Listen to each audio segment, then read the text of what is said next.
We're in the hide at Ongava Lodge, where we've just had the most incredible sighting of interaction between black rhinos.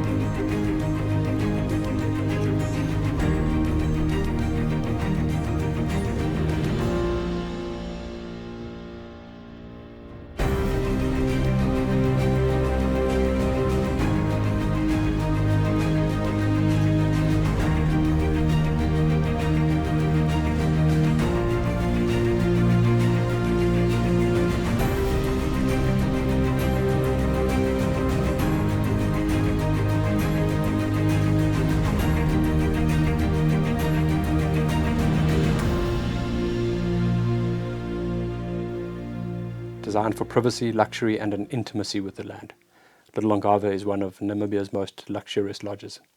The overall impression is one of pure natural indulgence indoors, surrounded by untamed nature outdoors. Built from local materials in traditional fashion, they blend tastefully into the surrounding landscape, allowing visitors to feel at one with nature. With only 3 private suites, Little Ongava is an intimate camp with wonderful views of a productive waterhole below the camp, the open deck allowing for relaxed, stylish dining under the African sky. Every suite is individually designed and appointed to the highest levels of quality and comfort. Day and night wildlife viewing drives, visiting hides overlooking waterholes, walks and white rhino approaching with experienced guides can all be enjoyed exclusively on this reserve. Our unique collection of original art complements the understated luxury. We're up at Little Ongava admiring the beautiful artwork collection at the camp. There are a variety of pieces selected from across Africa. For example, these are known as Makonde chairs. They come from Tanzania. They are very typically carved in this upright position and normally have extensive geometric patterns carved into them as well. Interestingly, they're normally carved from an entire single piece of wood and may or may not have the head pieces, which are meant to depict ancestors who apparently can be called upon for protection, prosperity and good fortune. We are in Suite 3 at Little Ongava in front of this fabulous piece of artwork by the renowned artist Susan Mitchinson. What makes this piece so special is that it's actually a woodcut, which is a technique that's not used by many artists anymore. Typically, the black and white prints that you would be associating with this type of style are actually lino cuts. However, the artist Susan Mitchinson uses woodcuts. It's a very difficult technique to use. However, she mastered the skill of expressing movement and expressions through her black and white woodcuts. Another piece that we can refer to is this Kuba cloth, which hangs behind me. This originates from the Democratic Republic of Congo. It's made from the raffia tree, and typically the men in the tribes are responsible for creating the fabric, while the women are responsible for dyeing and creating the design. We've displayed it here as a wall hanging, but typically it would actually be worn during ceremonies.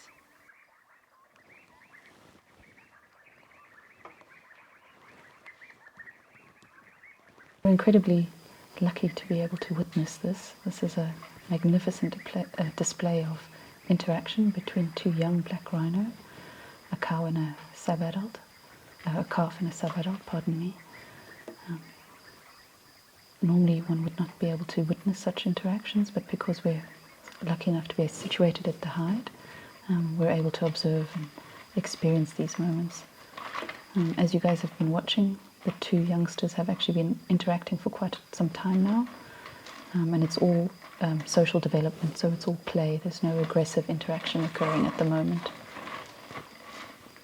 even if it looks a bit rough.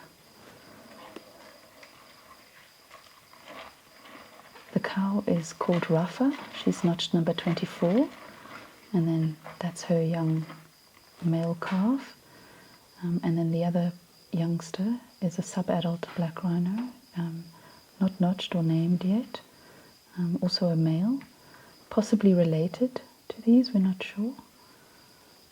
We'll only know that after we've managed to obtain a sample and do some genetic work on him, but quite likely that this would be related.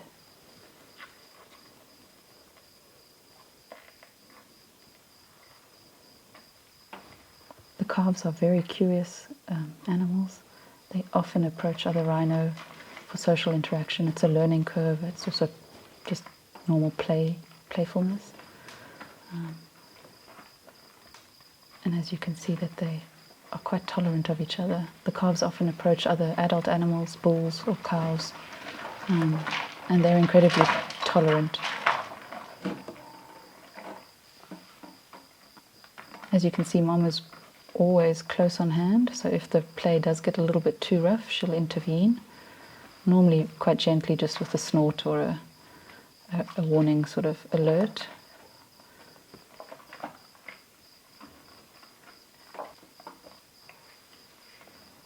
This sort of interaction is critical for the social development of the individual animals. And you can see it varies between really playful and quite rough, and then actually quite sort of tender and gentle at times, where they just rest their heads against each other or on one another's backs. Rhinos are actually incredibly tactile animals. It does, of course, vary from extreme to extreme, so you see these moments of tenderness, and then, of course, the other extreme is when they're fighting, bulls fighting each other in aggressive conflict. But it's incredibly special to be able to witness these moments, like these two now.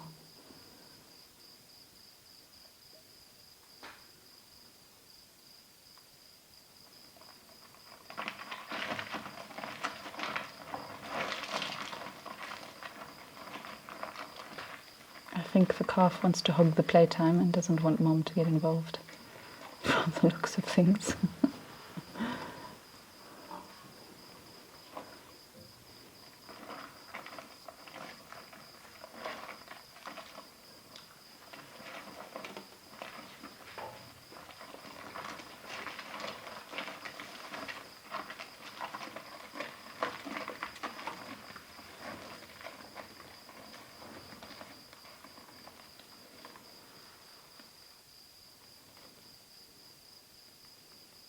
I don't know if you noticed, but how expressive their ears and their tails are during interactions.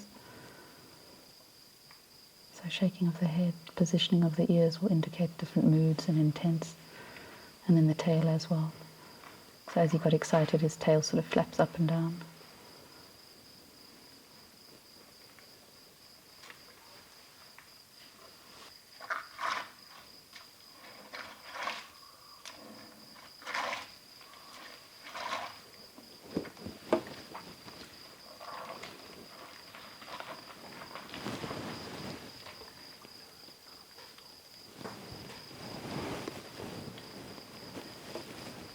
So if you noticed, she just pawed the edge of the waterhole.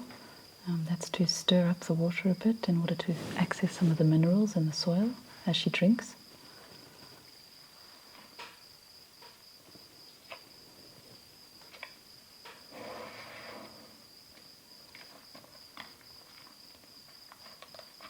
Her calf is drinking water already, as you've noticed, but he doesn't need to drink very much. He's not weaned yet, so he'll still be suckling.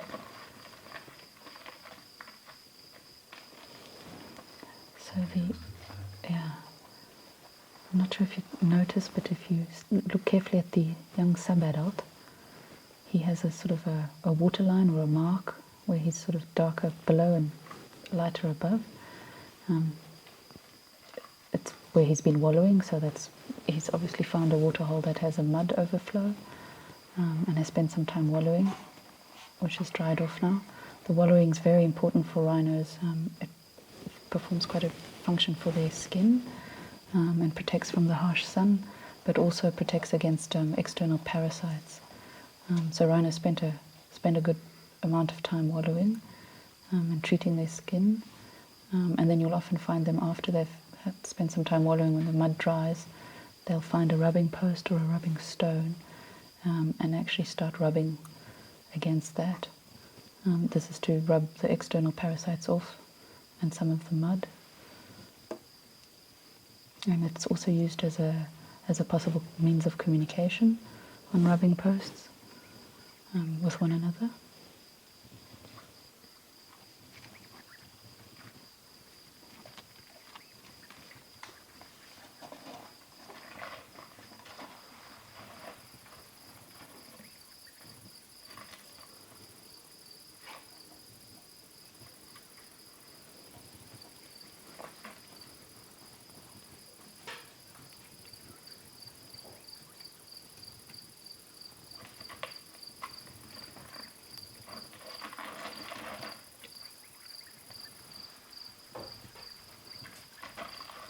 So watch his tail while he's doing this.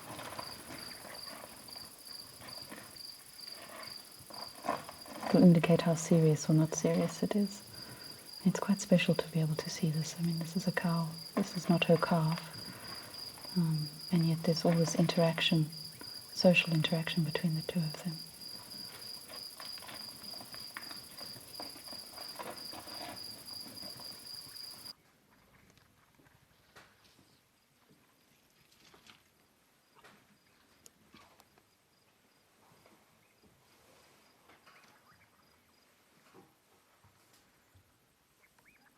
We're in the hide at Ongava Lodge and have just witnessed the most incredible sighting of interaction between black rhino, literally moments like these that we just sort of live for here. A black rhino cow and calf came in, and then separately a subadult male came in, and then there was a lot of social interaction between the calf and the other subadult, but also with the adult cow. The social interaction is important in development for the rhino, and this was all very playful. So there was a lot of play and some tender moments between the rhinos. They're far more gregarious than typically thought, and moments like these are incredibly difficult to ever witness and very hard to see out in the field. It's where a hide such as this really lends itself to these magical moments that otherwise would never be seen.